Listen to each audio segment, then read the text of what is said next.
Given the similarity of our backgrounds, I suspected that the movie 2016, Obama's America, was going to be emotionally hard for me to watch.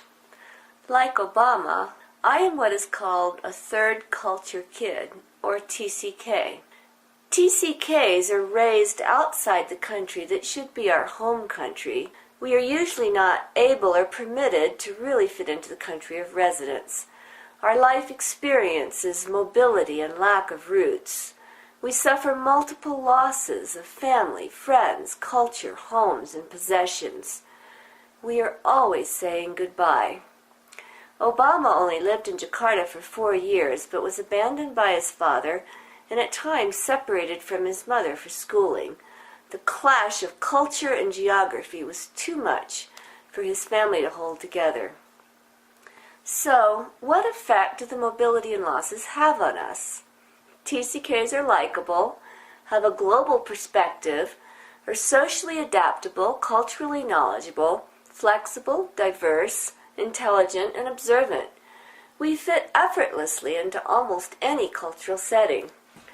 Sadly, the losses and loneliness mean we have our downside too. We are easy to like, and typically hard to read, and even harder to really know. Constant losses and upheavals in our early life can create a flat emotional affect. We may never truly identify with the home on our passport, and it becomes easy not to care. The perspectives presented in that movie are hauntingly typical of life seen through the TCK lens. It wasn't easy being a blonde girl in a Muslim urban environment, not just being called albino and pointy nose, but also the constant sexual harassment. It would have been harder still being a black kid in an Indonesian school, as many Indonesians of Malay stock see those of Melanesian or African stock as on a par with animals.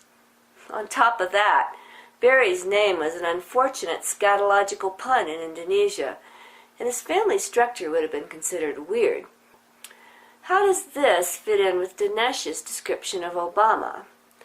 Obama has never struck me as African American, and the movie bears that out.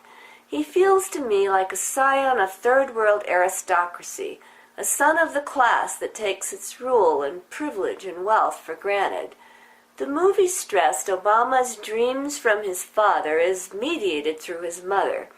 It portrayed Anne as marrying Lolo Sotoro in hope of living with the poor and making a difference in a quasi-Peace Corps missionary kind of way. Poor Anne. She and Lolo were at cross purposes. An Indonesian educated in Hawaii was part of the privileged class.